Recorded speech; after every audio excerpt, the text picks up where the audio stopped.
Hello everybody and welcome to Mark Goldbridge, That's Football. Bloody loving doing these shows at the moment. The Premier League is so good. Arteta under pressure, Lampard under pressure. Very different reasons, of course. And let's not forget, Chelsea up to their old tricks as well. We've got a massive game. We're doing a watch along for you tomorrow night actually. Chelsea against Manchester City, but also Chelsea against Arsenal in the Mudryk race. Arsenal looking like they're about to do a significant transfer deal to bring Mudryk in from, is it Shakhtar Donetsk? Chelsea doing what they've always done. I remember them doing this with Willian to Spurs, and they've done it loads of times. Just entering the race late. They did it with Arsenal in the summer with Rafinha, but then Barcelona did it to them. So interesting. Will Arsenal miss out to Chelsea? But look, Arsenal's the place to be at the moment. I mean, Chelsea, they're struggling. I mean, I think there's a video in itself about Potter. I was looking at their fixtures. They've got to play Liverpool and Man City in the next few weeks. It could get worse for Chelsea before it gets better. But look, Arsenal under pressure, Lampard under pressure. I mean, and I also want to give some shout outs to Fulham and Brighton. Look at the league table, both doing very, very well. Everton smashed at Goodison Park by Brighton, and Fulham go to Leicester and win as well. I mean, they're significant wins for unfashionable teams who are, garnering a reputation of real quality. But let's start off with the top of the table. Arsenal are there, and they're in a very strong position at the moment. They're 8 points clear at the top, aren't they? I think they're 8 points clear at the top with a game in hand, and Man City have got to go to Stamford Bridge. So, at worst, they're going to have a 5 point gap, which is very good. But the pressure is on for Arsenal. The pressure is on. They're going through a very, very difficult period. Not on the pitch. I thought they were fantastic for large swathes of the game against Newcastle. And I must give credit to Newcastle. That's a fantastic result. But Arsenal and Arteta are under pressure. And we'll probably get some Arsenal fans in the chat saying, you are under pressure because that's what happens when you're top of the league. You can't say you're not under pressure when you're top of the league.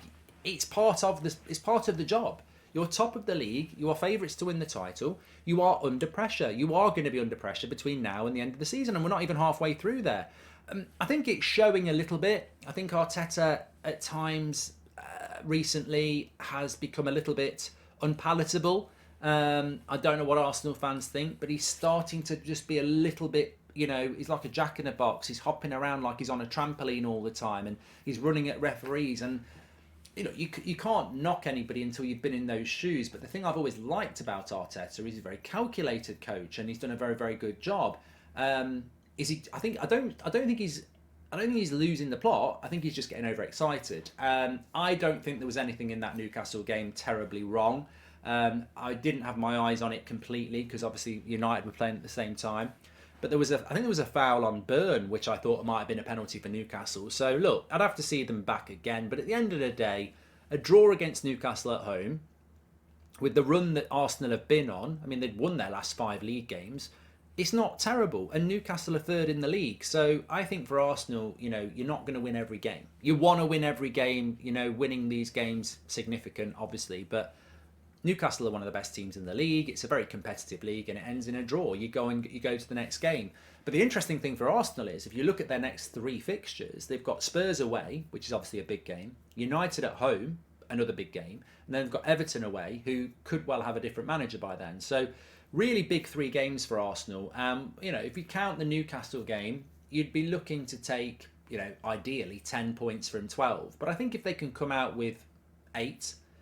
That's not a bad return on those 4 fixtures. So Arsenal in the box seat. Of course they're under pressure, but I thought they were fantastic. I thought the way they started the game against Newcastle last night was exactly, and it's not easy to do, was exactly how you want to start when you are top of the league and you are trying to send a statement out. They were absolutely relentless, and Newcastle did well to keep it, 0-0 for the first 10 minutes, and that gave them a platform to grow on. And there's an interesting stat that the ball was out of play for nearly half of the game. And Newcastle always have this levelled against them. But I look at Newcastle and I think, you know what? They were very unlucky to lose at Anfield earlier on in the season. And they've got no European football.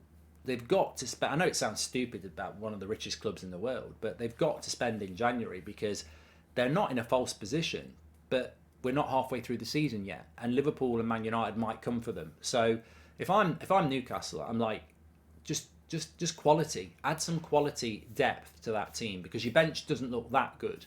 A couple of players in January. Maintain your top 4 position. You're not in European football. and you'll probably get it. It's such an exciting Premier League season to watch, and as I must admit, as a United fan, I sort of wanted Arsenal to win last night because it would have been better for us. But massively intriguing, and of course Arsenal are under pressure, and of course Arteta's under pressure. That's what it's all about. That is what it's all about.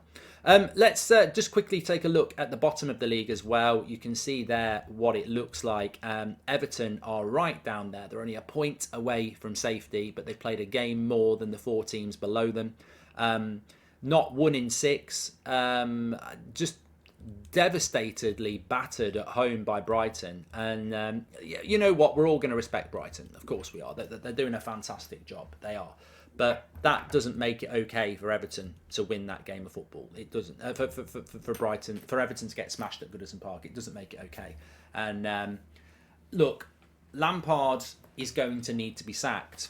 When I was doing my Mark Goldbridge Talk Sport show before the World Cup, an Everton fan phoned in and said, I don't know what you're talking about Lampard getting sacked for. We really like him. And I respect that because it's your club. I don't like it when people stick their nose in on Man United without knowing much about it. The classic one is the Glazers spend money. You've just said something without understanding it. So it's difficult because I don't really know how Everton fans feel. But I can observe, and I'm going to say this. Lampard and Gerrard at Villa and Everton, in the very first few weeks of the season, I knew it wasn't going to work.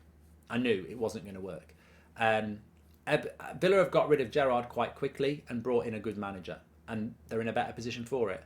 Everton are prolonging the inevitable. No matter how likeable he is, no matter how hard his job is because the board aren't backing him, he shouldn't be getting beaten as much as he is getting beaten with the players that he's got. There are definitely mitigating circumstances. It is not an easy job at Everton. There is not a lot of money there to be spent, but he should still be getting better results with the players that he's got. And they are completely not getting those results, and I think a change is going to be needed. If I was Everton, I'd be looking. There's 2 words: I'm available. It's Sean Dyche. That is the guy to get, whether you like it or not. That is the guy to get, because if you don't get him, West Ham probably will.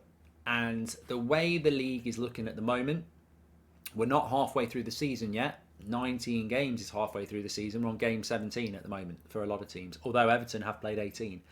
But Sean Dyche would come in, and you know what, I'd be perfect for Everton. Yeah, you know why? Because I love gravel, and there's a gravel factory in Liverpool. I'd be perfect because they've already got Tarkovsky and McNeil. So there's players there that are Burnley players.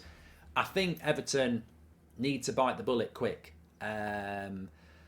Fortunately, the relegation battle in the Premier League, I don't know why I'm yawning, I'm just tired.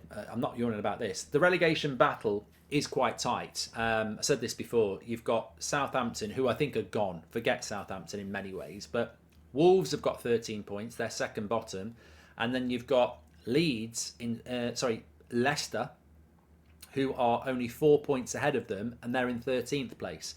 And then there's a 4-point gap to Villa. So I think that anybody from 13th can go down, but you've got to act quickly. And I just don't see Lampard turning it around. I do not see him turning it around. So I think it's time that Everton seriously started thinking about moving him on. Now, the only reason I think that they may not be moving him on at the moment is because they've got Southampton a week on Saturday, and then they've got West Ham the week after that.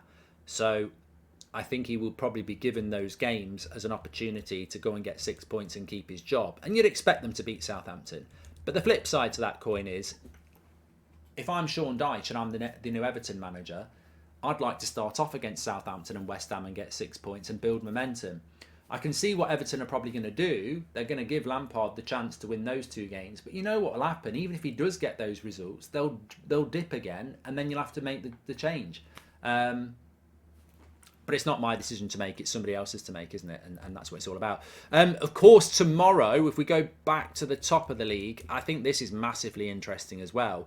Chelsea have got to find some results. They have to find some results. They are, where are Chelsea in the league? 10th. They're 10th in the league. They're not going to get top 4. Their next 3 games are Chelsea in the league, Chelsea in the cup. They've then got Fulham, and Crystal Palace. So, London derbies following a home game against Man City in the league. They've got Man City in the cup. They're already out the Carabao Cup. So it's becoming a very, very difficult job for Potter. And then, of course, you look at the league, and Man City have got to win because they've got to put some pressure on Arsenal. So Chelsea against Man City tomorrow night. I'm doing the watch along on this channel. Make sure you subscribe. But I mean, this league is just so good at the moment. You don't know what's going to happen. I mean, there are some games tonight, which we'll talk about in a minute, but you just don't know what's going to happen in this league at the moment. And Man City drawing to Everton at home opens the door for Chelsea to beat Man City. But I think Man City will beat them because I just think Chelsea are so disjointed at the moment. And it's such... I mean, I want to do a video on it in itself, but I'm going to wait till Friday because Potter at the moment, you've got some Chelsea fans saying sack him. You've got some Chelsea fans saying he might not be the right man. And they're two very different things. I would concede that Potter might not be the right man because I don't have a crystal ball into the future. But you can't get rid of him now because he's just not been given... You can't sack a manager that wasn't given a transfer window. He came in after the transfer window closed. All your Koulibalys and everybody and your Raheem Sterlings, he didn't sanction that. So you've got to give him until at least next season as far as I'm concerned. But football is not a very kind mistress or mister, is it? And it can spit you out. So I think it's going to be intriguing to see what happens. But, Chelsea need to start finding results. I don't think they're going to find one against Man City, as much as that won't please Arsenal or Chelsea fans. There are games tonight. Southampton against Forest is pretty big when you look at the bottom, of course. Leeds play West Ham. They're both down near the bottom as well. Villa play Wolves, again, down near the bottom. And then Palace against Tottenham. I mean, for Tottenham fans, I don't want to say anything more than you're not going to get top four, I'm afraid. It's just not going to pan out for you. Just never say never with Tottenham is what people will say. But I feel that Tottenham and Chelsea have probably lost their top four hopes. Spurs are still very much in it, but I just think it's going to be United, Newcastle and Liverpool for top four now. I just don't think Spurs are going to be able to turn it around. They just can't seem to get into a groove this season apart from grinding results out. But look, if they can go and get a result tonight, it certainly gives them a chance. But I'd fancy Palace to get something, to be honest. Anyway, get your comments in below. Like I say, I'm loving doing these videos at the moment. Sort of quick, sharp updates and comments on how it's going in the Premier League. And don't forget, we've got Chelsea against Man City as a watch-along tomorrow night, which is going to be massively intriguing. Take care, everyone. Smash a like, get your comments in below, and I'll speak to you in a bit.